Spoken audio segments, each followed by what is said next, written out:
Hello నమస్తే, welcome to our channel. ఈరోజు మన ముందున్నారు మన special guest, director, writer, author, actor Raj Madiraj గారు. హలో రాజ్ మదిరాజ్ గారు, ఎలా ఉన్నారు సార్? బాగున్నా. ఎలా ఉంది సార్ లైఫ్? క్రూజింగ్.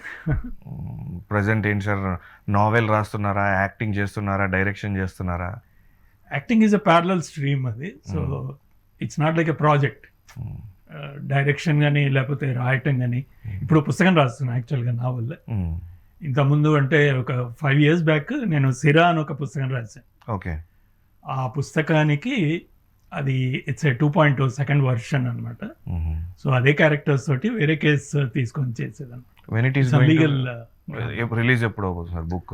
ఇది ఫస్ట్ వీక్ ఆఫ్ డిసెంబర్ అవుతుందండి మోస్ట్లీ. ఇది సెకండ్ బుక్? ఇది థర్డ్ బుక్ యాక్చువల్లీ. మధ్యలో ఇంకొకటి రాశాను, ఈ ఇయర్ రిలీజ్ అయింది జూన్లో. అది నీ ప్రేయసీ అని. It's love story. అసలు సినీ ప్రస్థానం అంటే ఏ ఇయర్ లో మొదలైంది అనుకోవచ్చు సార్? 30 years. మొన్ననే పెద్ద 30 years ఇండస్ట్రీ అని ఒక పోస్టర్ కూడా పెట్టాను recently. So 30 years started with Dasari గారు. 30 years ఇండస్ట్రీ పృథ్వీ గారు అన్నట్టు. పృథ్వీ గారు లాగా పోస్టర్ కూడా పెట్టాను.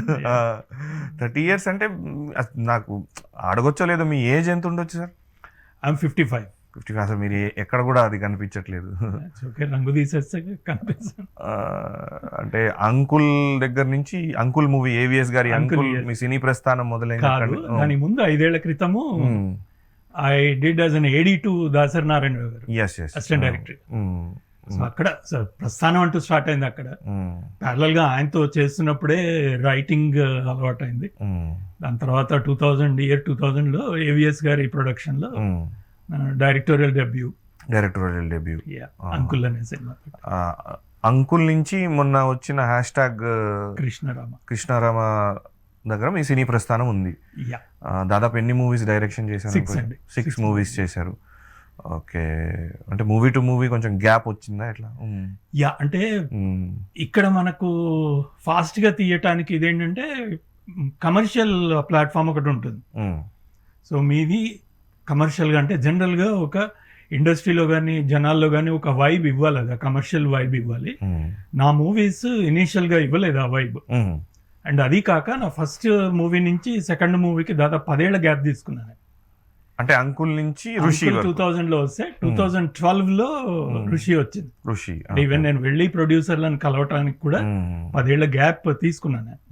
ఆ మధ్యలో అడ్వర్టైజ్మెంట్స్ చేశాను, స్క్రిప్ట్స్ అలా రాశాను. సో ఐ బీన్ బిజీ ఇది. కానీ I took a kind of you know తెలియని సబాటికల్ ఒకటి వచ్చింది నాకు. అంటే కమర్షియల్ గా మీకు సంతృప్తినిచ్చిన మూవీ ఏదనుకోవచ్చు మీరు తీసిన మూవీస్ లో? కమర్షియల్ గా సంతృప్తి అంటే ఆంధ్రపూరి.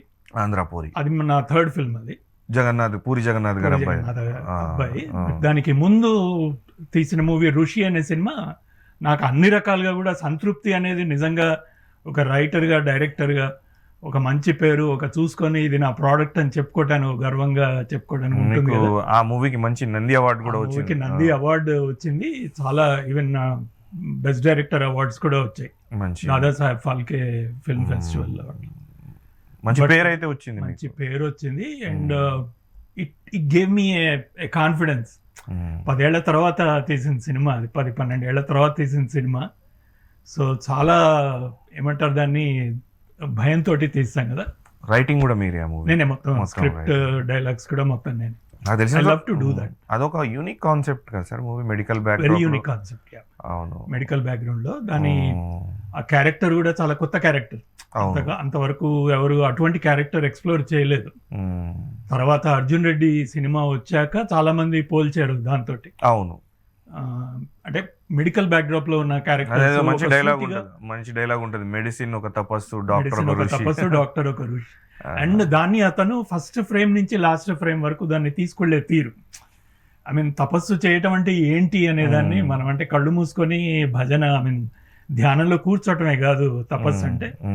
ఒక ఏకాగ్రత తోటి ఒకటి మనం ఏదైతే అనుకుంటామో దాన్ని అలాగే పట్టుకొని చివరికి తన ప్రాణ త్యాగం చేయటానికి ఒక పేషెంట్ కోసం సిద్ధపడతాడు అతను. అవును, నేను చూశాను సార్. సో అది చేయగలగాలంటే చాలా ఏమంటారు దాన్ని, కమిట్మెంట్ అండ్ కన్విక్షన్ కావాలి. అది తపస్సు అంటే. అవును, ఏమాత్రం ఏకాగ్రత చెదరకుండా, ఎన్ని ఆటంకాలు, ఎన్ని ఆటుపోట్లు వచ్చినా తను అనుకున్న దాన్ని అలాగే యూనో చెక్కు చెదరకుండా వెళ్ళగలగటం అనేది, ఒక డాక్టర్ అలా ఉండాలి అనేది నా ఉద్దేశం. దాని తర్వాత ఆంధ్రపూరి, అది complete mass movie. Andhrapuri mass movie. అది యాక్చువల్లీ అంటే ఒక మాస్ లవ్ స్టోరీ, అది ఒక తమాషా టీనేజ్ దీనిలో ఉన్న లవ్ స్టోరీ అన్నమాట. సో టైం పాస్ అని ఒక మరాఠీ సినిమా మంచి హిట్ అయింది అక్కడ. సో దాన్ని మేము రైట్స్ తీసుకొని చేద్దామని అనుకుంటూ, ఎవరిని చేద్దామని నాకు ఎందుకో ఒక తమాషా ఐడియా వచ్చి జగన్ గారిని కలిసాను. మీ అబ్బాయి కరెక్ట్గా సూట్ అవుతాడు ఇది. దీనిలో క్యారెక్టర్ ఒక వింత షేడ్స్ తన పూరి జగన్ గారి క్యారెక్టర్స్ దగ్గరగా ఉంటుంది. అంటే అబ్బాయిని ఆకాష్ పూరిని హీరోగా ఫస్ట్ అయితే మీరే లాంచ్ చేశారు. అగైన్ మీరు హీరో అనాలి అనుకుంటే అనొచ్చు దాన్ని, అంటే లీడ్ క్యారెక్టర్ గా అయితే నేనే లీడ్ క్యారెక్టర్. ముందు వరకు మూవీస్ చేశాడు కానీ యంగర్ రోల్స్ చేశాడు. టీనేజ్ లో ఒక love story, proper love story, ఒక ప్రాపర్ లీడ్ యాక్టర్ గా చేసింది నేనే.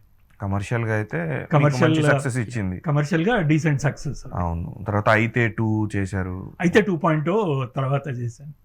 అయితే 2.0 ఒక నిరుద్యోగ ఇంజనీర్ యువకుల కథ అన్నమాట. సో అయితే ఒరిజినల్ లో ఎలా అయితే నలుగురు కుర్రాళ్ళు యూనో ఆకలి కోసం అని చెప్పని ఒక తమాషా క్రైమ్ లోకి ఇదయ్యి ఆ స్ట్రగుల్, దానిలోంచి బయటపడటానికి వాడు పడే స్ట్రగుల్ ఎలా ఉంటుందో మోరల్లెస్ అదే దీనిలో కూడా. అయితే 2.0 కూడా అదే ఇది. బట్ దాని back drop, the way they do it, అది ఒక sensitive and very you know sophisticated దీనిలో జరిగితే ఒరిజినల్ అయితే 2.0 వచ్చి ఒక భయంకరమైన రగ్గెడ్ అండ్ భయంకరమైన డౌన్ టు ఎర్త్ దీనిలో జరుగుతుంది అనమాట. సో అంటే ఆల్మోస్ట్ ఎదురుగా కూర్చొని ఒకళ్ళ మీద ఒకళ్ళు పడిపోయి బూతులు మాట్లాడుకుంటూ తిట్టుకుని, మన అమీర్పేట్లో కుర్రాళ్ళు ఎలా ఉంటారు వీటిలో రూమ్స్ లో పడి యూనో ఒకళ్ళ మీద లుంగి పూర్తిగా ఉండదు, జారిపోతూ ఉంటుంది వాడికి. అది ఎలా చేసింది సార్ బాక్స్ ఆఫీస్ దగ్గర? It did do well. నాది అంటే కమర్షియల్ గా చెప్పాలి అంటే ఓకే, ఆంధ్రపూరి ఒకటి డీసెంట్లీ బాగానే చేసింది. తర్వాత రీసెంట్లీ వచ్చిన #కృష్ణారామ అంటే డైరెక్ట్ బాక్స్ ఆఫీస్ కాదు, డైరెక్ట్ రిలీజ్ ఓటీటీ కది. ఓటీటీలో గ్రే అనే మూవీ మధ్యలో గ్రే వచ్చింది. అయితే 2.0 తర్వాత గ్రే. చాలా 40 years తర్వాత బ్లాక్ అండ్ వైట్ కాన్సెప్ట్ లో it's unique concept movie, very unique concept. అంటే మేము బేసిక్ గా టైటిల్ మాకు చాలా తర్వాత వచ్చిన టైటిల్ వచ్చిన తర్వాత మేము అనుకున్నాం అది గ్రే స్కేల్లో చేద్దాం. ఐడియా ఈజ్ ఇది ఒక ఎస్పినాజ్ డ్రామా అన్నమాట. సో ప్రతి క్యారెక్టర్ లో కూడా ఒక 3-4 షేడ్స్ ఉంటాయి. సో ఏది బ్లాక్ అండ్ వైట్ కాదు, వీడిని చూసి వీడిది అని చెప్పగలిగే దీనిలో ఉండదు అనమాట. ప్రతి రెండో సీన్ లో వాడు వేరే రకంగా బిహేవ్ చేస్తూ ఉంటాడు. అదే సినిమాని ఒక గంట తర్వాత మళ్ళీ చూస్తే మీరు వేరేగా అర్థమవుతుంది. సో ఆ బ్లాక్ అండ్ వైట్నెస్ కాకుండా అందరిలో ఉండే ఆ గ్రే షేడ్స్ని ఎక్స్ప్లోర్ చేసేది కాబట్టి గ్రే అని పెట్టాం మేము. గ్రే అని పెట్టిన తర్వాత ఒక రోజు మామూలు టెస్ట్ షూట్ చేస్తుండగా ఎందుకో ఒక ఫ్రేమ్ బాగుంది అంటే యూనో లైట్ అండ్ షాడో, ఆ కిరాస్కిరా లైటింగ్లో చూసినప్పుడు ఒక ఫ్రేమ్ ఇది బ్లాక్ అండ్ వైట్ చేసి చూపి అని మానిటర్లో చూసినప్పుడు అప్పుడు వచ్చింది ఐడియా. మొత్తం సినిమా చేయొచ్చా అని మా డిఓపిని అడిగాను. హ్యాపీగా చేద్దాం సార్ అన్నాడు. But we had to take a lot of precautions. అంటే ఇదే కలర్స్ మీరు బ్లాక్ అండ్ వైట్కి వచ్చేటప్పుడు వేరేగా ఉంటుంది, ఇదే గ్రీన్ బట్ ఈ షేడ్ లో ఇదే గ్రే షేడ్ లో ఉండే వేరే యూనో బ్లూ ఉందనుకోండి, ఈ రెండు పక్క పక్కన పెట్టినప్పుడు మనకి దీనిలో నేకెడ్ ఐకేమో బ్లూ అండ్ గ్రీన్ తెలుస్తాయి, బట్ దీనిలోకి వెళ్ళినప్పుడు గ్రే లాగా ఉంటుంది ఒకటే. సో దాంట్లో చాలా యూనో డిఫరెన్సెస్, వాటిని చూస్ చేసుకుంటూ ప్రతి షాట్ని కలర్లో బ్లాక్ అండ్ వైట్లో రెండిట్లో చూసి ఎలా ఉంటుందో బేరీస్ వేసి, క్యారెక్టర్స్ వాళ్ళ డ్రెస్సింగ్ యూనో వాళ్ళు బిహేవ్ చేసే తీరు, అది కూడా వాళ్ళు మూవ్ అయ్యే తీరు కూడా లైట్ ముందు, అలాగే ప్రతి లొకేషన్లో కూడా మేము గ్లాసెస్ ఉండేటట్టు చూసుకున్నాం. సో ఆ గ్లాసెస్లో రిఫ్లెక్షన్స్ కూడా ఒక వింత గ్రేనెస్ తీసుకొస్తుంది క్యారెక్టర్లో, వీడు ఇది కాదు అని చెప్తున్నట్టుగా. నేను చూసాను ట్రైలర్ చూసి, నాకు ఏదో హాలీవుడ్ మూవీ ట్రైలర్ చూసిన ఐడియా అదే. హాలీవుడ్ దీని నుంచి ఇన్స్పైర్ అయ్యి చేసిందే. హాలీవుడ్ సినిమాలు కూడా ఇప్పుడు వచ్చేది కాదు. మీకు హిచ్కాక్ టైంలో కాసాబ్లాంకా, తర్వాత హిచ్కాకియన్ మూవీస్ కొన్ని తీసుకుంటే అప్పట్లో ఉండే కైండ్ ఆఫ్ ఇదనమాట, long shadows, long you know walls and pillars. So ఆ దీనిలోంచి వీళ్ళు వెళ్తూ ఉండగా ఒక తమాషా సైలెన్స్ లోంచి ఉండే ఒక ఇది. సో ఇవి ఎక్కువ ఎక్స్ప్లోర్ చేసాము. మోర్ దాన్ మాట డైలాగ్ కంటే కూడా ఒక విధమైన సైలెన్స్ ఉన్న, ఒక విధమైన ఆ గుబులు క్రియేట్ చేయటం అనమాట, స్పై జాన్రాలో ఉండే గుబులు క్రియేట్ చేయటం. We did it decently well. Yeah, అంటే యాక్టర్గా కాకుండా, ఆధార్గా కాకుండా డేర్ చేసి ప్రొడ్యూసర్గా కూడా అడుగులు వేసారా సార్ ఎక్కడన్నా? ప్రొడ్యూసర్ అంటే ఎలా ఉంటుంది, మన దగ్గర ప్రొడ్యూసర్ అంటే డబ్బులు పెట్టేవాడు, మీరన్నమాట డేర్ చేయటం అనేది. అంటే తన ఓన్ డబ్బులు పెట్టేవాడు ప్రొడ్యూసర్ మన దగ్గర. అట్లా నేను చేయలేదు, బికాజ్ అంత డబ్బులు నా దగ్గర లేవు. సో మన దగ్గర బేసిక్గా ప్రొడ్యూసర్ అంటే ఇదేంటి అంటే ప్రొడక్షన్ చూసేవాడు, ప్రొడక్షన్ మొత్తం చేసేవాడిని ప్రొడ్యూసర్ అనాలి. హాలీవుడ్లో ఐడియా అదే, మొత్తం స్టూడియోనే డబ్బులు ఇస్తుంది, స్టూడియోనే మొత్తం సెటప్ అంతా ఇస్తుంది, ప్రొడ్యూసర్ అనేవాడు వచ్చి ఇది మొత్తాన్ని కూడా ఒక సెటప్ మొత్తం చేసి వెళ్తాడు, ప్రోడక్ట్ చేతికిచ్చి వెళ్తాడు. అట్లాంటి ప్రొడక్షన్ నేను చేశాను. అట్లాంటివి ఆల్మోస్ట్ నా సినిమాలన్నీ కూడా ఫస్ట్ది ఏవిఎస్ గారికి తీసేస్తే, 2 ప్రసాద్ ప్రొడక్షన్స్ కి చేసిన ఋషి, ఆంధ్రపూరి, దెన్ మా ఫ్రెండ్స్ కి చేసిన అయితే 2.0, దెన్ వేరే అద్వితీయకి చేసిన గ్రే, ఈవెన్ #, కృష్ణారామ కూడా మొత్తం ప్రొడక్షన్ నేను చేసింది విత్ మై టీమ్, నా టీమ్ తోటి. ఇది స్కెడ్యూల్ ఆల్మోస్ట్ ప్రతి సినిమాకి స్కెడ్యూల్స్ ఇప్పటికీ గుర్తున్నాను. ఏ డే ఋషి 12 ఏళ్ల క్రితం 13 ఏళ్ల క్రితం ఏ రోజు మమతా కాలేజీలో షూటింగ్ చేసామని నాకు డేట్స్ ఇప్పటికీ గుర్తున్నాను. హైయెస్ట్ ప్రొడక్షన్ వాల్యూస్ ఉన్న మూవీ ఏది అనుకోవచ్చు మీ ఎంటైర్ కెరియర్లో, అంటే ఈ 6 సినిమాల్లో? ప్రొడక్షన్ వాల్యూస్ అనేది తమాషా కాన్సెప్ట్ అండి. బిగ్ బడ్జెట్ మూవీ, బడ్జెట్ లో బిగ్గెస్ట్ అంటే #, కృష్ణారామ. అందులో అంటే జనరల్ గా చూసుకుంటే మీకు రాజేంద్ర ప్రసాద్ గారు, గౌతమి, వీళ్ళందరూ కూడా కొంచెం ఎక్కువ తెలిసిన ఫేసెస్. సో వాళ్ళ వైపు నుంచి అయిన కాస్ట్ కానీ, వాళ్ళ వైపు నుంచి మాకు వచ్చిన అవుట్పుట్ కానీ, ఈ విధంగా చూసుకుంటే ప్రొడక్షన్ దీనిలో అది కృష్ణారామ. ఏమండి #కృష్ణారామ క్రోర్స్ లో ఉంటుందా? క్రోర్స్ లో. నావన్నీ జనరల్లీ అబౌట్ 1.5 ఆ రేంజ్ లోనే అయినాయన్ని. ఇది మాత్రం 3 crores అయింది. రికవరీ తెలీదు, ఇది డైరెక్ట్ ఓటీటీ కదా. ఓటీటీకి ఇక వాళ్ళ నెంబర్స్ అంటే ఇంతమంది, దీని నుంచి ఇంతమంది కొత్త సబ్స్క్రిప్షన్స్ తీసుకున్నారు అనేది వాళ్ళ లెక్క. సో మాది వచ్చిన టైంకి వాళ్ళది 500,000, 4 lakhs or 500,000 సబ్స్క్రైబర్స్ ఉండే. మాది అయిపోయే టైం కంటే ఆల్మోస్ట్ మా రన్ అబౌట్ 1.5-2 months పాటు జనరల్ రన్ అనుకుంటారు, ఓటీటీ రన్. ఆ టైంలో it increased up to close to 1.5-2 million దాకా అయింది. ప్యారలల్గా మాతో పాటే కొంచెం పక్కగా వచ్చింది #90s అని ఇంకొక ఇది కూడా వచ్చింది సిరీస్ కూడా, శివాజీ గారిది. అది కూడా it did really well. So ఈ 2 కలిపి ఈటీవీ విన్ లోనే, మాది కూడా ఈటీవీ విన్. సో ఈ 2 కలిపి అలా చేస్తున్నాను. It did well, it did decently. Rajendra Prasad గారితో working experience? It's a wonderful experience. Gautami గారు నాకు యాక్చువల్గా వీళ్ళిద్దరూ పరిచయం అయిందంటే పర్సనల్గా పరిచయం అయింది. నాకు నందిని రెడ్డి గారి దానిలో నేను ఒక యాక్టింగ్ చేశాను, ఒక మూవీ కళ్యాణ వైభోగం. కాదు అది ఫస్ట్. అది రీసెంట్లీ మన దాని పేరేంటి, అన్ని మంచి శకునంలే అనే మూవీ చేశాను. దానిలో రాజేంద్ర ప్రసాద్ గారు, గౌతమి గారు లీడ్స్ అన్నమాట. వేరే చాలా మంది ఉన్నారు, రావు రమేష్ గారు, వీళ్ళందరూ కూడా ఉన్నారు, నరేష్ గారు. సో దానిలో నాకు సెట్లో పరిచయం అయ్యారు.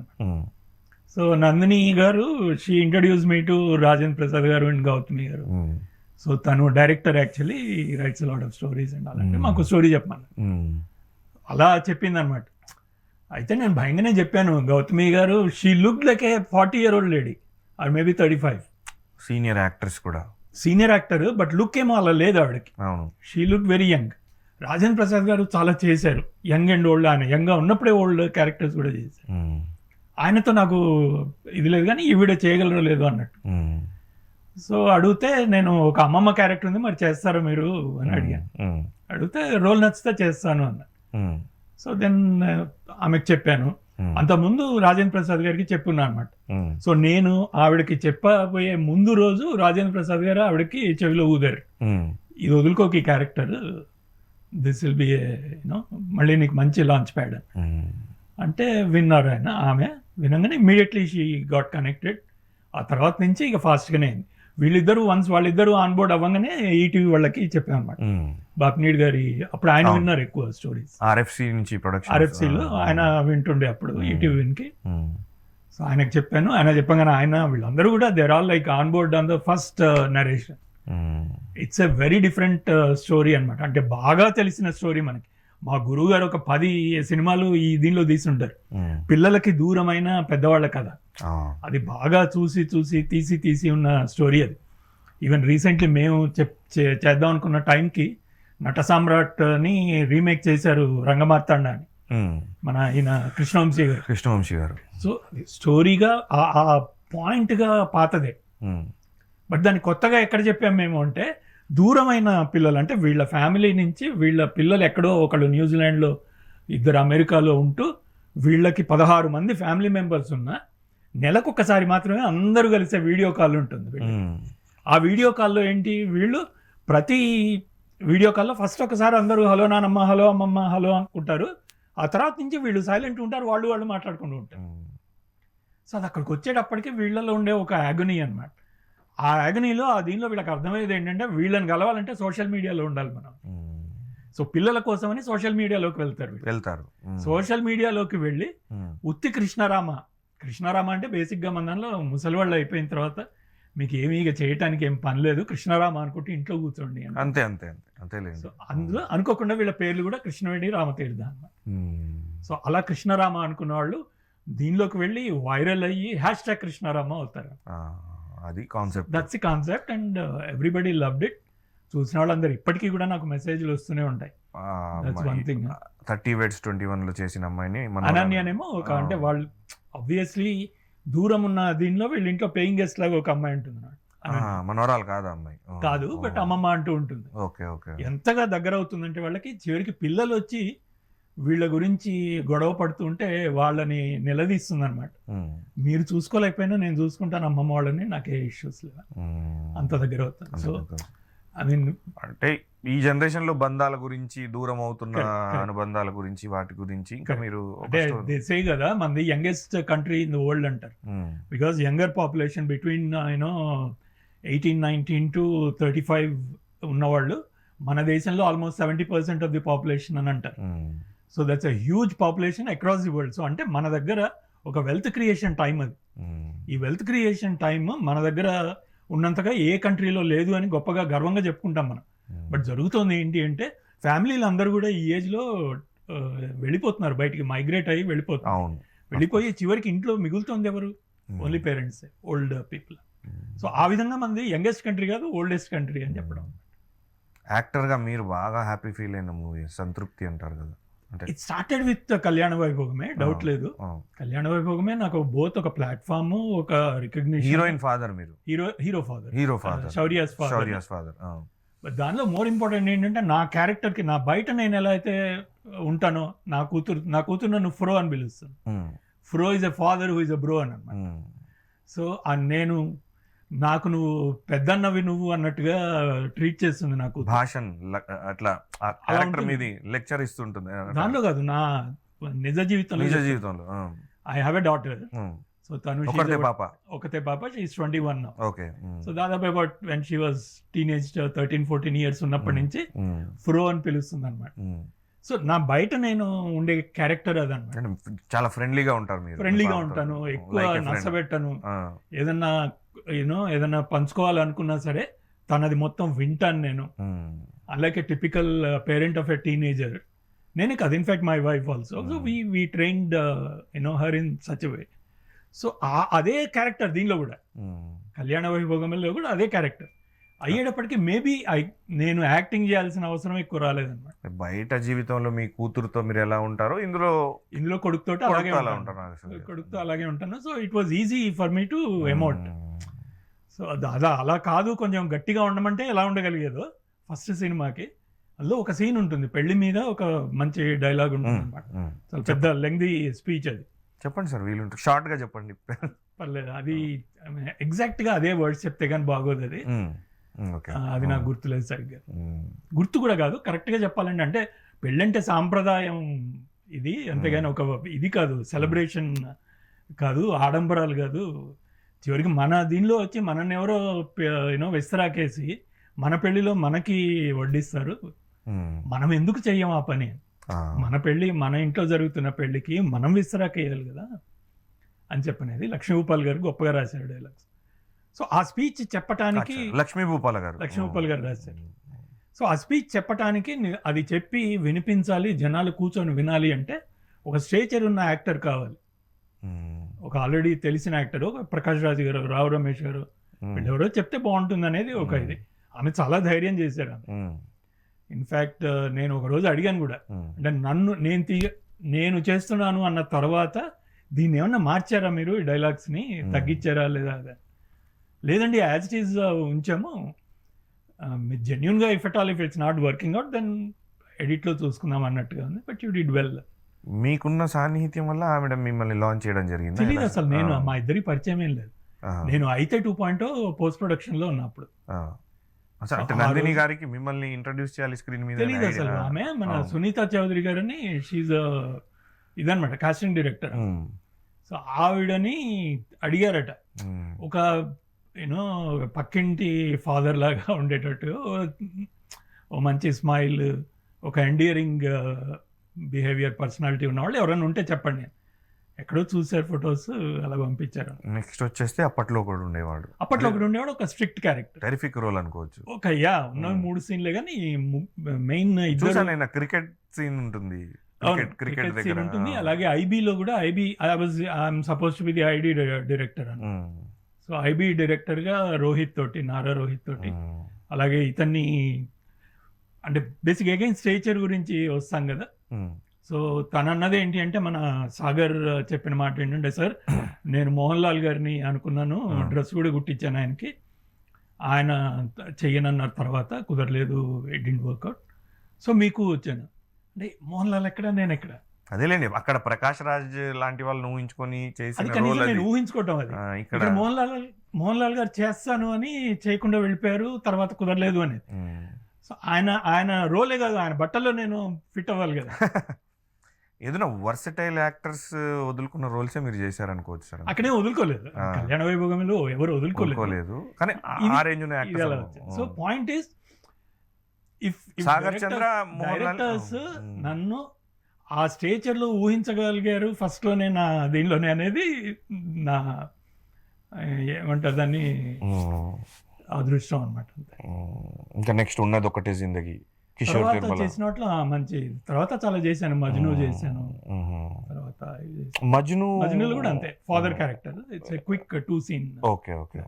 అలాగే దానిలో జవాన్లో చేశాను. సో చేస్తూ ఉన్నాను కానీ అంత ఇది లేదు. ఉన్నది ఒకటే జిందగీ మళ్ళా పేరు. నాకున్న ఇష్యూ ఏంటంటే, నాది సరిగ్గా కొంచెం పట్టాలు ఎక్కుతుంది యాక్టర్గా నా కెరియర్ అనుకున్న టైంలో, నా డైరెక్టర్గా నా ప్రాజెక్ట్ స్టార్ట్ అవుతుంది. అవును, అటు ఇటు బ్యాలెన్స్ అవ్వలేదు. అయితే తర్వాత గ్రే తర్వాత #కృష్ణరామ, ఇవన్నీ కూడా. సో ఒక 1 year పాటు నేను పూర్తిగా యాక్టర్గా సెటిల్ అవుతున్న టైంలో ఇది స్టార్ట్ అవ్వడం. ఇది స్టార్ట్ అయిన తర్వాత దాన్ని పూర్తిగా నేను మానేయాలి. డైరెక్టర్గా చేస్తున్నప్పుడు I can't fulfil an actors. ఇది అంటే మిమ్మల్ని మీరు ఎలా ఇష్టపడతారు సార్? రైటర్ అండ్ డైరెక్టర్గా నాకు బాగా ఇష్టం. బికాజ్ ఐ బిలీవ్ నా ఫిజికల్ అపియరెన్స్ కంటే నా మైండ్ బెటర్ మైండ్ అనేది నా ఉద్దేశం. నా ఆలోచనలు బాగుంటాయని. సో దానికి ఎక్కువ ఏమంటారు, బోత్ వాల్యూ కానీ నా ప్రచారం కానీ, నేను అంటే నువ్వేంటి అని అడిగితే నా ఆలోచనే నేను, నా అక్షరమే నేను అని చెప్పడం నాకు ఎక్కువ ఇష్టం దాన్ నా స్మైల్, నా నడక. ఇది కాదు. నెక్స్ట్ డైరెక్టోరియల్ వెంచర్ ఏమనుకోవచ్చు? ఒకటి చేస్తున్నామండి, ఒకటి ప్లానింగ్, అంటే స్క్రీన్ లైఫ్ ఫిల్మ్ అని. మొత్తం మూవీ అంతా కూడా స్క్రీన్ మీద జరుగుతుంది అనమాట. మీరు సీ యూ సూన్ అనే మూవీ చూసే ఉంటారు, ఫహద్ ఫాజిల్ వీళ్ళది, మలయాళీ సినిమా. అలాగే సర్చింగ్ అని దీనిలో హాలీవుడ్ లో వచ్చింది, మన తెలుగు అనీష్ చాగంటి చేసి. కాస్టింగ్ ఎవరు అనుకోవచ్చు? కాస్టింగ్ ఇంకా అక్కడ దాకా రాలేదు. It's an experiment, but it's very, అంటే బాగా ఇప్పటి ఇదున్న ఏమంటారు దాన్ని, టెక్నాలజీ మీద, దాని మీద అనమాట. నేను ఎప్పుడు అవి ఎక్స్ప్లోర్ చేస్తూనే ఉన్నా. టెక్నాలజీ అయితే 2.0 టైంలోనే మేము హ్యాకింగ్, ర్యాన్సమ్వేర్ ఎలా ఇది చేయొచ్చు, ఇవన్నీ అప్పటి నుంచి. దీన్ని బట్టి చూస్తే అన్ని ఎక్స్పెరిమెంటల్ జానర్ లోనే ఉన్నాయి మీ మూవీస్ ఎక్కువ. అందుకే అవి ఫెస్టివల్ సర్క్యూట్స్ లో బాగా ఇదైనాయి. నా సినిమాలు అన్నిటికి కూడా దాదాపు 70-80 ఫిల్మ్ ఫెస్టివల్స్ లో నాది రన్ అయినాయి. ఇంటర్నేషనల్ ఫెస్టివల్స్, ఇది Los Angeles, Brazil, Marbella, Italy, Spain, so many నా దీనిలో వెళ్ళినాయి. I got lot of awards there. Calcutta international film festival వాళ్ళు 2 సార్లు అవుట్ స్టాండింగ్ అచీవ్మెంట్ ఇచ్చారు. బోత్ ఐతేకి ఇచ్చారు, దెన్ గ్రేకి ఇచ్చారు. అలాగే ఋషికి I got Dadasaheb Phalke best director award. Nandi award వచ్చింది. అలాగే అదే దాదాసాహెబ్ ఫాల్కే అవార్డు గ్రేక్ వచ్చింది. I got lot of awards, lot of recognition in that circuit. Yeah, so there is always ఏమంటారు దాన్ని, ఒక టార్గెట్, ఒక సెగ్మెంట్కి నా సినిమాలు నచ్చుతూనే అనుకోవాలి. సో దాన్ని ఎక్స్పాండ్ చేయగలిగితే కమర్షియల్ సక్సెస్ కూడా అవుతుంది. యాక్టర్ గా ఏమన్నా మూవీస్ ఉన్నాయి సార్ అప్కమింగ్ లో? యాక్టర్ గా చాలా చేస్తాను, చేస్తూనే ఉన్నాను. ఇంకా చేస్తున్నారు, బిజీ ఉన్నారు? Busy, yeah. నాది యాక్చువల్గా లాస్ట్ 1 year లో 4 సినిమాలు చేశాను. బిజీ అంటే ఫుల్ బిజీ కాదు, జనరల్లీ నేను 1 day 2 days ఎక్కువ, అంటే అన్లెస్ అండ్ అదర్వైజ్ ప్రొడ్యూసర్ కానీ డైరెక్టర్ కానీ నాకు బాగా తెలిసిన వాళ్ళు అవుతే తప్పించి జనరల్లీ నేను ఒప్పుకోరు. 1 day kind of roles. Demand ఏం చేయరు అంటే మీరు? నాకెందుకు రెమ్యునరేషన్ డిమాండ్ అప్పుడు చేస్తా, నాకు డెఫినెట్లీ వీళ్ళు ఇవ్వరు అనుకున్న టైప్ రెమ్యునరేషన్ ఏదో అడుగుతాను. Unless and otherwise, for example నేను వీళ్ళకి సితారా వాళ్ళకి ఆల్రెడీ 4 films చేశాను యాక్టర్ గా. సో 4 films లో 2 సినిమాలు జస్ట్ లైక్ దట్ వచ్చి వెళ్ళిపోతాయి నా రోల్స్. మొన్న రీసెంట్లీ రవితేజ్ గారి సినిమాలో కూడా అయింది ఒక మూవీ, మన మాస్ జాతరలో కూడా జస్ట్ వచ్చి వెళ్ళిపోతాను. సో అట్లాంటివి కనిపించలేదని కాదు, బట్ వాళ్ళతోటి ఉన్న ర్యాపో వల్ల. అలాగే ర్యాపో ఫిల్మ్ కూడా చేశాను. Done. So yeah, I do films, but acting is definitely not my first passion. అంటే దాని వెంటబడి నేను వీళ్ళకి కాస్టింగ్ డైరెక్టర్స్ కి మిమ్మల్ని ఎత్తుకుంటూ వస్తే మీరు చేస్తారు, ఎత్తుకుంటూ వస్తే చేసేవే. ఇప్పటి వరకు ఒక్క ఇది కూడా, ఈవెన్ నందిని కూడా రీసెంట్లీ మాట్లాడాను కానీ నేను కాల్ చేసి అడగలేదు. ఇదేం కాదు, because I don't want to promote my self as an actor first. Too much of faking acting అంటే. అంతేలేండి, ప్రథమంగా మీరు నేను చేయగలను. డైరెక్టర్ అవ్వాలనుకున్నారు? డైరెక్టర్ రైటర్ గా, అండ్ కొత్తగా వచ్చిన ప్యాషన్ రైటింగ్, బుక్స్ రైటింగ్. ఒక బుక్ లాంచ్ అయింది, ఇంకొక బుక్ కాదు, నేను 2 లాంచ్ అయినాయి, 3వది రాస్తున్నా. ఓకే. దాసర్ గారితో అనుబంధం ఎలా ఉండేది సార్? యా, దాసర్ గారితో బాగుండేది. I was always his blue eyed boy, and చాలా ఇష్టపడ్డారు నన్ను, చాలా ప్రమోట్ చేశారు. అంటే డెఫినెట్లీ బిలీవ్ చేశారు నన్ను, డెఫినెట్లీ వీడు డైరెక్టర్ అవుతాడు అని. అంటే సో మచ్ సో నేను, అంటే మీరు ప్రియ శిష్యుడు అనుకోవచ్చు ఆయనకి? యా, ప్రియ శిష్యుడిని దగ్గరగా ఉండేవాళ్ళు, డెఫినెట్లీ అనుకోవచ్చు, బాగా దగ్గరగా. అంటే నేను రైటర్ తోటి రైటింగ్ స్క్రిప్ట్ డెవలప్మెంట్లో పంపిస్తే నన్ను షూటింగ్లో లేవేంటని అడిగేవారు, షూటింగ్లో ఉంటే అక్కడ రైటింగ్ దగ్గర ఎందుకు లేవని అడిగేవారు. So he always wanted me to be everywhere అని. నా ఫస్ట్ మూవీలో సెకండ్ స్కెడ్యూల్లో నేను ఆల్మోస్ట్ కో డైరెక్టర్ పని చేశాను ఫస్ట్ మూవీలో. So I take it as a pride. ఆయన ఉండుంటే ఇంకా మంచి సపోర్ట్ ఉండేది ఇండస్ట్రీలో. సపోర్ట్ నేను ఎప్పుడు తీసుకోలేదు ఆయనది, ఎందుకంటే నేను ఆయన దగ్గర నుంచి బయటకు వచ్చేసాక అంకుల్ సినిమా టైంలో వెళ్ళి కలిశాను ఆయన్ని. అంకుల్ తర్వాత దాదాపు 5-6 ఏళ్లకి ఆయన ఒకసారి కాల్ చేశారు, ఏం చేస్తున్నావు, ఫ్రీగా ఉంటే నా నెక్స్ట్ సినిమా కో డైరెక్టర్గా రా అని. వస్తాను సార్ అని చెప్పి వచ్చేసాను, మళ్ళీ కలవలేదు ఆయనకి అర్థమై ఉంటుంది వీడు మళ్ళీ కో డైరెక్టర్గా రాడు వీడు అని. తర్వాత 5-6 ఏళ్ళు పట్టింది నాకు ఋషి చేయటానికి. ఋషి టైంలో కూడా వెళ్ళి కలిసాను. అయితే అంకుల్ అనే మూవీ తరుణ్తో చేశారు కదా సార్, అంటే ఐ మీన్ అంత కమర్షియల్ గా ఆ టైంలో అదంతా ఇది కాలేదు అనుకుంటా. కమర్షియల్ గా అంటే ప్రొడ్యూసర్ వాజ్ సేఫ్. ప్రొడ్యూసర్ కి బికాజ్ నువ్వే కావాలి అనే సినిమా అంత ముందు రిలీజ్ అయిన సినిమా, అది దుమ్ములేపింది అది సినిమా. ఆ సినిమా పెద్ద హిట్ అయ్యేటప్పటికి దీనికి ఎక్స్పెక్టేషన్స్ మారినాయి. అంకుల్ ఇతను తరుణ్ ఉన్నాడు అనగానే తరుణ్ చూడాలని వచ్చిన వాళ్ళు ఫస్ట్ డే ఫస్ట్ షో అందరూ కూడా, వాళ్ళు first day first show half అయిపోయేంత వరకు they were very happy. Second half లో మొత్తం మారిపోతుంది, ఏవిఎస్ గారి డామినేషన్ వస్తుంది, క్యారెక్టర్ ఆయన స్టోరీ అవుతుంది. సో వీళ్ళందరూ షాక్ అయి చూస్తూ ఉండిపోయారు. So first day first show అయిపోయే టైంకి కనుక నేనే డైరెక్టర్ అని థియేటర్లో తెలిసి ఉంటే కొట్టేవాడు డౌట్ లేకుండా. సో చల్లగా జారుకున్నా నేను అప్పుడు. రాజశేఖర్ దాసర్ గారు స్టేజ్ మీద కూడా ఆయన అన్నారు కూడా. ఋషి టైంలో ఆయన వచ్చారు గెస్ట్ గా. ఋషి దీనిలో గెస్ట్ గా వచ్చినప్పుడు అన్నారు, నీ పేరు రాజశేఖర్ కదా మార్చుకున్నానంటే. చిన్న వైబ్, డిఫరెంట్ వైబ్ ఉండాలి. రాజశేఖర్ నుంచి రాజ్ మాదిరాజు. మీడియా వాళ్ళు ఏమో రాజ్ ముదిరాజు చేశారు. చేశారా? మీడియాలో చాలా మంది you can actually Google Raj Mudiraj అంటే కూడా ఈక్వల్లీ అవే వస్తాయి నాకు. మీ ఇమేజెస్ వస్తాయి. నా ఇమేజెస్ వస్తాయి. అలా మార్చేస్తున్నారు అనమాట.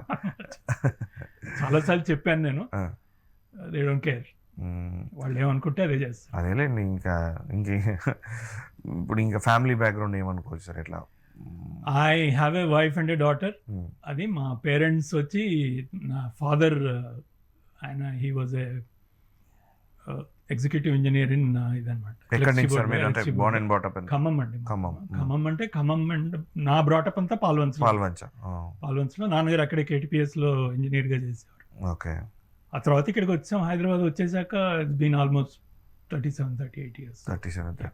30 years నుంచి ఇండస్ట్రీలో ఉన్నా. అంటే మీరు ఒక 25 ఏజ్ నుంచే ఇండస్ట్రీలో ఉన్నారు. 25 ఎగ్జాక్ట్లీ. 25 నుంచి ప్రస్థానం స్టార్ట్ అయింది అనుకోవచ్చు. ఇక్కడ దాకా వచ్చారు. మరి ఫైనాన్షియల్ గా ఎలా సార్, ఎలా అనిపించింది? సెట్ అయిపోయారా? అవుతూనే ఉంటాయి. Nobody is happy, nobody is content. నా లైఫ్లో నేను ఇగో నెక్స్ట్ ఇదేంటి అని ఆలోచించటానికి సరిపోను, ఆలోచించకుండా ఉండటానికి సరిపోను ఫైనాన్స్ ఉంటే చాలు అని నా ఉద్దేశం. యాక్టర్ గా బాగా డబ్బులు వస్తున్నాయా, డైరెక్టర్ గా బాగా డబ్బులు వస్తున్నాయా? డైరెక్టర్ గా రావు ఎక్కువ. డైరెక్టర్ గా unless and otherwise your dotted line మీద చేయగలిగిన దీనికి వెళ్ళేంత వరకు మీకోసం ప్రొడ్యూసర్స్, హీరోస్ వాళ్ళు వచ్చి మీతో పాటు ఇంటరాక్ట్ అవ్వగలిగే దీనికి వెళ్ళేంత వరకు డైరెక్టర్ గా ఎవరికి రావు అంత డబ్బులు.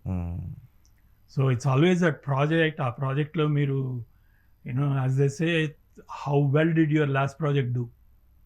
మీ లాస్ట్ ప్రాజెక్ట్ బాగా ఆడింది, దెన్ ఇదవుతుంది. హ్యాష్టాగ్ కృష్ణారామ గనక థియేటర్లో రిలీజ్ అయ్యి ఉంటే ఎలా ఉండేదో. అవును, పేరు వేరేగా వచ్చేది అది. అవును, ఖచ్చితంగా. బికాజ్ అది అంటే మన వాళ్ళు ఇప్పటికీ కమర్షియల్ సక్సెస్కి ఒక బెంచ్ మార్క్గా చూసేది బాక్స్ ఆఫీస్ కలెక్షన్స్ ఇప్పటికీ. సో నెమ్మదిగా మారుతోంది, OTT ల్యాండ్స్కేప్ మారుతోంది. I'm giving a lot of కొన్ని ఐడియాస్ ఇస్తున్నాను. చూడాలి ఎక్కడో ఒక చోట కనుక ఫుటింగ్ దొరుకుతుంది, ఎందుకంటే ఫ్యూచర్ OTT అవుతుంది కాబట్టి. ఇండస్ట్రీలో గుడ్ ఫ్రెండ్స్ అంటే ఎవరు అనుకోవచ్చు? చాలా మంది ఉన్నారు, but I don't generally lot of interaction ఉండదు. బాగా ఇష్టము, బాగా దగ్గరగా అయింది కృష్ణవంశీ గారితో, అలాగే VN ఆదిత్య డైరెక్టర్, లక్ష్మీ భూపాల రైటర్, వీళ్ళందరూ అనే రెగ్యులర్ బేసిస్. వీరశంకర్ గారు, తర్వాత దేవి ప్రసాద్ గారు, వీళ్ళందరూ కలవటం అనేది నేను జనరల్ గా నేను ఎక్కువ కలవను. భూపాల్ గారు, VN ఆదిత్య గారు రెగ్యులర్ కలుస్తుంటారు. ఆయన భూపాల్ గారు మంచి రైటర్, ఇప్పుడు బిజీ ఉండే వ్యక్తి చాలా. ఫస్ట్ బుక్ కాన్సెప్ట్ ఏంటి? సెకండ్ బుక్ కాన్సెప్ట్ ఏంటి?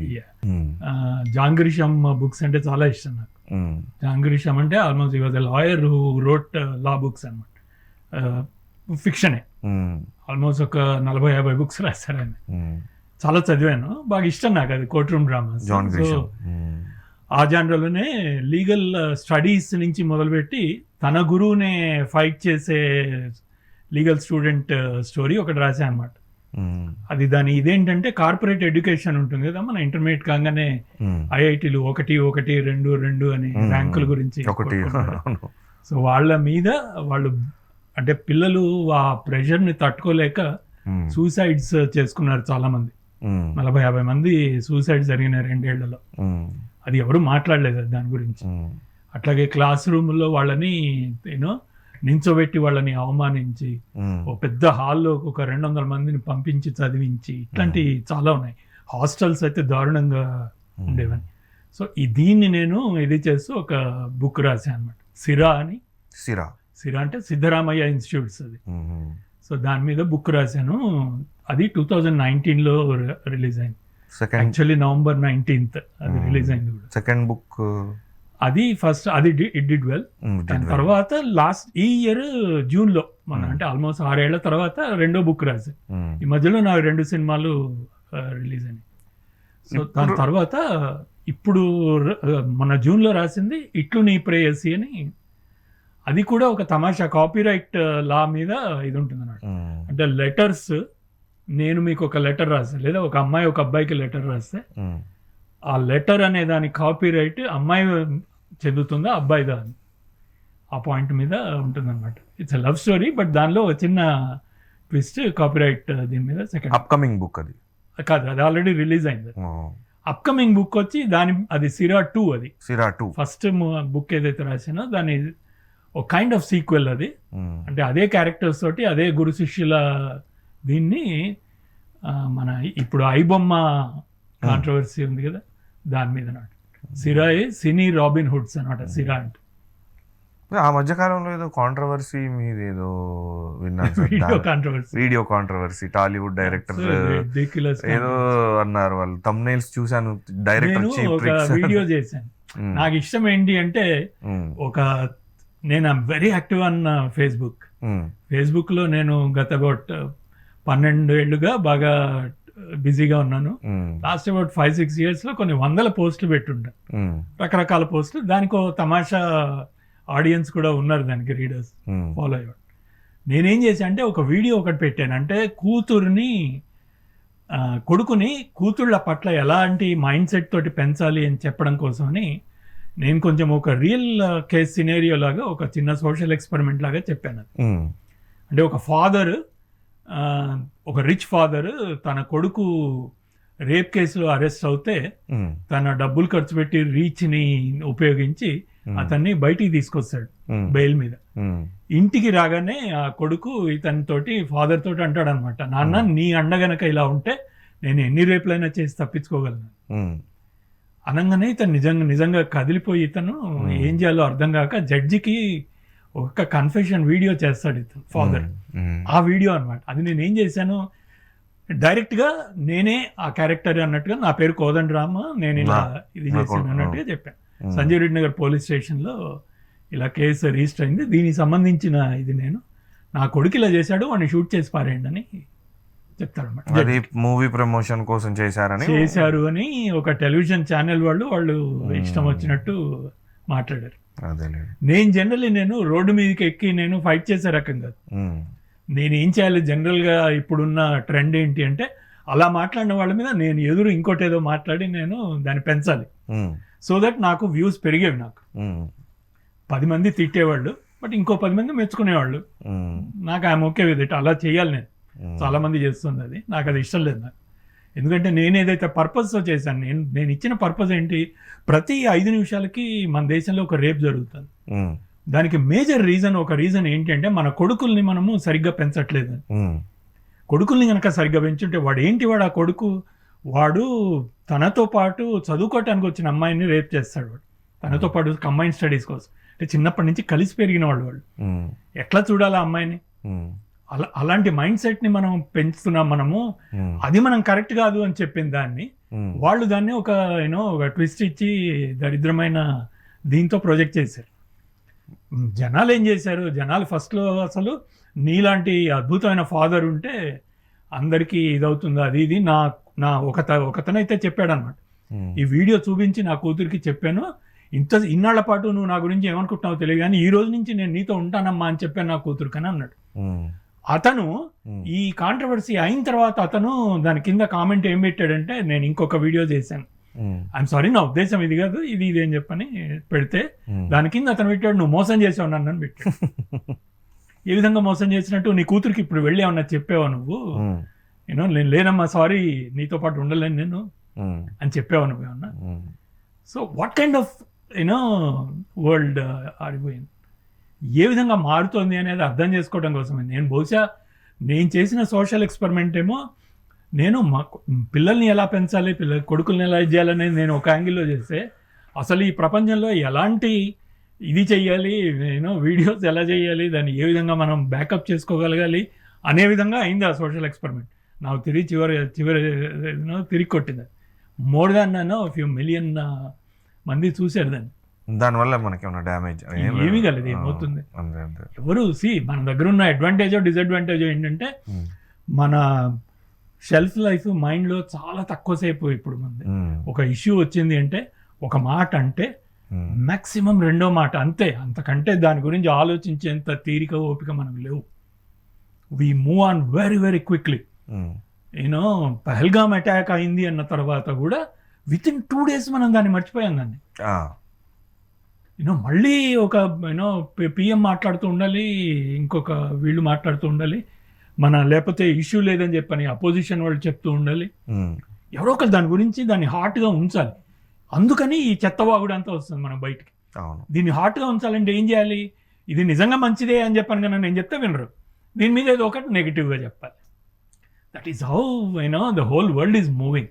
విపరీతమైన రెస్ట్లెస్నెస్ ఉంది మన అందరిలో. అవును. సో దాన్ని క్యాష్ చేసుకోవటానికి 100 మంది ఇదవుతారు. ఈవెన్ రీల్స్ కూడా చూస్తే మీరు రీల్స్ షెల్ఫ్ లైఫ్ మీరు చూడండి. నేను ఇంతకుముందు దాదాపు ఒక 3-4 years బ్యాక్ రీల్స్ 3 minutes కంటే ఎక్కువ ఉండకూడదు అని అన్నారు. ఇప్పుడు రీల్స్ 30 seconds 1 minute. ఎవరికి ఓపిక ఉండట్లేదు. 30 seconds లో నేను స్టోరీ చెప్పాలి. బుక్ దీనికోసం అని చెప్పని నేను ప్రమోషన్ చేయడం కోసం కొన్ని రీల్స్ చేశాను. ఆ రీల్స్ అదే అనమాట. అంటే ఒక ఇది పెట్టి పూర్తిగా అవుతుందో లేదో అంతే టక్కన మార్చేస్తున్నారు. నోబడీ ఈజ్ 30 seconds కూడా పూర్తిగా చూస్తున్నారో లేదో. 8 seconds 10 seconds ఇట్ అయిపోయింది. So how are you able to, అది ఎలా ఉంచగలుగుతున్నాం వాళ్ళని?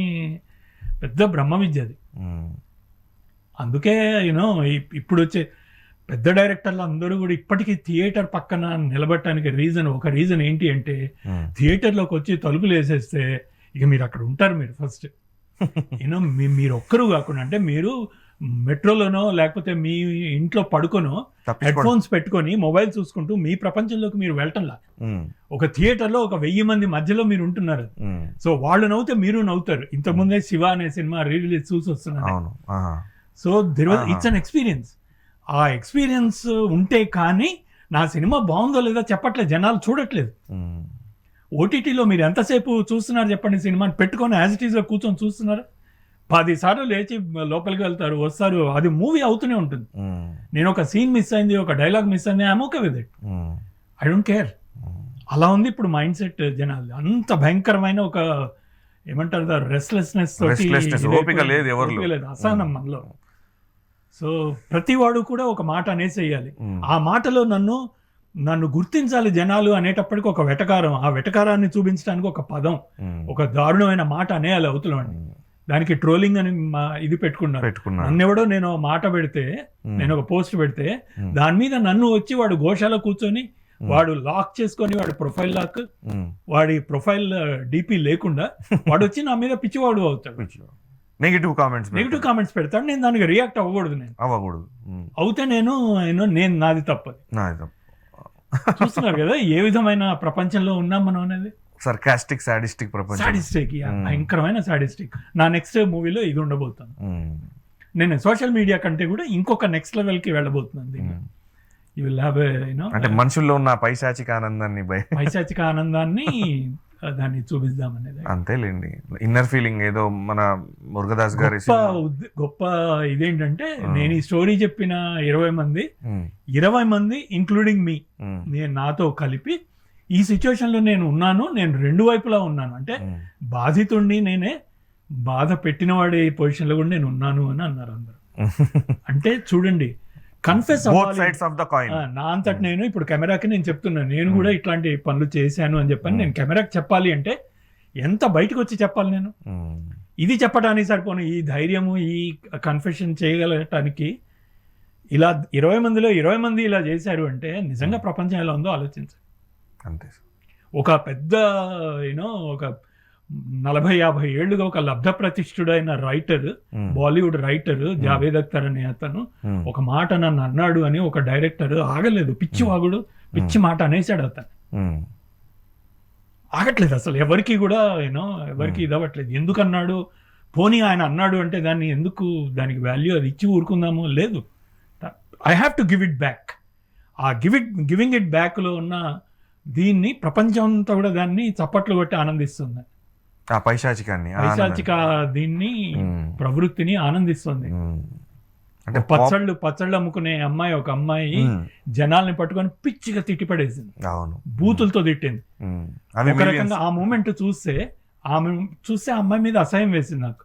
బట్ దాని కింద కానీ దాని అలా రావటానికి ముందు ఆమె వీడియోల మీద కానీ జనాలు చేసిన కామెంట్లు చూస్తే అవి కరెక్టే అనిపించింది. ఎక్కడో కూర్చోబెట్టారు ఆమెను తీసుకెళ్ళి. Where are you going? ఒక బిగ్ ప్లాట్ఫామ్ మీద మళ్ళా డబ్బులు ఇచ్చి వారానికి, లేదు మళ్ళీ హీరోయిన్ గా అంటే అట్లా ఎంత నెగటివ్. ఎవరు అగైన్ అందుకే అంటే ఎవరు కూడా నా సీట్లో నేను కూర్చొని ఉండలేకపోతున్నాను. నా సీట్లో నాకు అగైన్స్ కనుక ఒక మాట అంటే దానికి రివర్స్ ఇవ్వటము, అనకుండా ఎదురుగా కూర్చుంటే నేను సహనంతో కూర్చోలేను. నేను వాడిని ఏదో కెలకాలి, వాడిని ఏదో అనాలి. అందుకని ప్రతివాడి బ్యాక్ స్టోరీ అదంతా కూడా ఇంతకుముందు ఏం చేస్తున్నాం, క్యాన్సల్ కల్చర్ అంటారు. క్యాన్సిలింగ్ కల్చర్ అంటే సోషల్ మీడియాలో బాగా విపరీతంగా పెరిగిపోతున్న కల్చర్ ఇది. ఒకడు కనుక దీనిలో ఒక ఫేమ్ వస్తుంది, వాడికి పాపులారిటీ వస్తుంది అంటే ఇంతకు ముందు వాడు చేసిన తప్పులేంటో మొత్తం తప్పులేంటో తీసి పెట్టి వాడిని క్యాన్సిల్ చేయటం చేయాలి. అది ఇప్పుడు పెరుగుతున్న ఇది. అదేదో లాగటం అంటారు కదా, వాడిని లాగి కింద పడేయాలి, తప్పదు. చిరంజీవి గారు ఎప్పుడో చెప్పారు, కప్పలు చెవిటి కప్పలు ఎక్కుతూ ఉంటే ఏది ఎక్కదు, ఫైనల్ గా పైదాన్ని ఒకదాన్ని ఒకటి గుంజుకొని అండ్ చుట్టూ 100 కప్పలు చేరి చప్పట్లు కొడుతున్నాయి. అయ్యేటప్పటికి వచ్చిన ప్రాబ్లం, ఎందుకంటే ఈ 100 కప్పలకి వచ్చిన నష్టం ఏం లేదు. వీడు అవసరం లేదు, వాడు అవసరం లేదు. రెండు ఏంటి అంటే ఒక యాక్ట్ జరుగుతుంది, చుట్టూ చేరి చప్పట్లు కొడుతున్నాం, చప్పట్లు కొట్టి వెళ్ళిపోతాయి. వీళ్ళిద్దరు రిలేషన్ పూర్తిగా పాడైపోతుంది. ఏదైనా సొసైటీని బాగా స్టడీ చేశారు. మనం ఒక్క నిమిషం ఆగి సైలెంట్ గా ఏం జరుగుతోందని చేతులు కట్టుకొని కళ్ళు మూసుకొని ధ్యానంతో ఆలోచిస్తే ఒక్క 2 నిమిషాలు మనస్సాక్షిని పెట్టుకొని నాకు ఇది అవసరమా, నేను ఇందులో ఏ విధంగా ఇన్వాల్వ్, వాడు నన్ను ఒక మాట అన్నాడు, ఆగి ఆలోచించి అది తప్ప రైట్ కూడా అక్కర్లేదు, ఈ క్షణం నేను రియాక్ట్ అవ్వకుండా ఆగుదామా, ఒక్క 2 నిమిషాల్లో మీ యాంగర్ మొత్తం చల్లారిపోతాను. ఓపికతో డెసిషన్ తీసుకోండి. ఒక్కసారి పరిగెత్తుతున్న ప్రపంచం ఆగి 2 నిమిషాలు గనక మౌనంగా ఉండగలిగితే చాలా గొప్ప విషయాలు అవుతాయి. వాస్తవం సార్. ఏదైనా సొసైటీని పూర్తిగా కడిగి పారేసే మూవీ మీరు చేయాలని మేము కోరుకుంటున్నాం. నా ప్రయత్నం ఎప్పుడు ఉంటుంది. నా ప్రయత్నం కడగటం అనేది సోషల్ రెస్పాన్సిబిలిటీ నేను ఐతేలో చేశాను, గ్రేలో చేశాను, కృష్ణారామలో చేశాను. ఎంతో కొంత సోషల్ మెసేజ్ అయితే ఇచ్చారు. ఖచ్చితంగా ఉంటుంది. రీజన్ ఈస్ నేను నమ్ముతాను. నేను ఒక డైరెక్టర్ కి, ఒక రైటర్ కి ఒక సోషల్ రెస్పాన్సిబిలిటీ సిరాలో రాసినప్పుడు రాశాను అది. సో నేను నమ్ముతాను అది, నేను పర్సనల్ గా నమ్మి రాస్తాను అది. I don't have any complaints on directors who are making irresponsible movies. నాకు వాళ్ళ మీద నాకేం కంప్లైంట్ లేవు. ఇలా ఎందుకు చేస్తున్నారు వాళ్ళు అనే దాని మీద నాకేం కంప్లైంట్ లేదు. సినిమాని కూడా రెస్పాన్సిబుల్ గా తీయాలి అని అది నా పర్సనల్ చాయిస్, యువర్ పర్సెప్షన్, నా పర్సనల్ గోల్, అది నా పర్సనల్ నియమం, అది రూల్ అది. బట్ ఒకవేళ కనుక ఎవరన్నా ఒక భయంకరమైన ఏమంటారు దాన్ని హింస కానీ లేకపోతే సెక్స్ కానీ చూపించి చేస్తున్నారు అంటే నేను వాళ్ళ మీద పెద్ద స్పెసిఫిక్గా నేను మీద ఉంటారు. చూడటానికి ఒక గుంపు, ఒక సమూహం రెడీగా ఉంది అంటే వాళ్ళ కోసం చేస్తున్నారు కాబట్టి ఆ ముఖ్యం. అదేలేండి, అవే ఎక్కువ చూస్తున్నారేమో ఇవాళ రేపు అనిపిస్తుంది. చూస్తున్నారు. నేను అనుకునేది ఏంటి అంటే నేను అలాంటివి చెయ్యాలి అంటే చాలా ఆలోచిస్తాను. మరీ అవసరం అయితే తప్పించి. గ్రే అనే సినిమాలో కొద్దిగా బ్లడ్ షెడ్ ఉంటుంది, సెక్స్ ఉంటుంది, there's a lot of sleaze ఉంటుంది, కొంచెం స్టోరీ డిమాండ్ చేసింది, అందుకని చేసాం. అలాగే అయితే 2.0 నీకు విజువల్ గా ఏమీ ఇది ఉండదు, but there are lot of, అంటే ఒక రోడ్ ఎక్కి కొట్టుకుంటున్నా అంటే లుంగిల్లో తువాళ్ళలో రోడ్ ఎక్కి కొట్టుకుంటున్న ఒక 4 నిరుద్యోగులైన ఇంజనీరింగ్ యువకులు. ఆకలి రాజ్యం ఎగ్జాక్ట్లీ. ఏ భాష మాట్లాడతారు వాళ్ళు, ఆ భాష మాట్లాడిచ్చాను. కడుపు కాలినప్పుడు ఏదో కడుపు గాలి మాట్లాడేది అదే ఉంటుంది, బూతులే వస్తాయి. అందుకని అలా మాట్లాడిచ్చాను. అది అవసరం కాబట్టి అని నా ఉద్దేశం. అది లేకపోతే అవ్వదా, ఒరిజినల్ అయితే అలా జరిగింది అది. So that's okay. బట్ నేను ఈ విధంగా చేస్తాను. అంటే అయితే 3.0 కూడా ఉండొచ్చు అనుకో. లేదండి, అయితే 3.0 ఐడియా లేదు.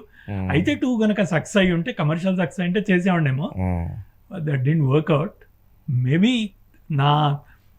ఆ సినిమా నేను తీసే తీరు మారాల్సిందేమో. నేను ఒక డిఫరెంట్ స్టైల్లో వెళ్ళాను. Like anyway sir, thank you for coming to our studio. Next మళ్ళీ మంచి ఇంటర్వ్యూ మీతో చేయాలని కోరుకుంటున్నాం. మీ మూవీ రిలీజ్ ముందు, బుక్ రిలీజ్ ముందు డెఫినెట్లీ. Thanks a lot. నాకు యాక్చువల్గా అంటే ఇట్స్ ఆల్వేస్ మీరు నాకు చెప్పడం కంటే కూడా నేను మీకు చెప్పడం ఇంపార్టెంట్. ఎందుకంటే చాలా ఆలోచనలు మైండ్లో పెట్టుకొని తిరుగుతూ ఉంటాం.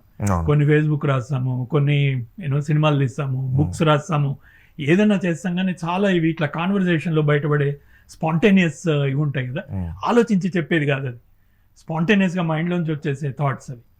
ఆ ఆలోచన చెప్పడానికి ఇంటర్వ్యూస్ అంటే ఇష్టం నాకు. అవును sir. So I should thank you for providing this. Definitely త్వరలో మరో ఇంటర్వ్యూతో మళ్ళీ కలుద్దాం సార్. Thanks lot. చూశారు కదా మన స్పెషల్ గెస్ట్తో ఈనాటి మన ఇంటర్వ్యూ. త్వరలో మరో ఇంటర్వ్యూతో మళ్ళీ కలుద్దాం. చూస్తూనే ఉండండి ఈహా టీవీ.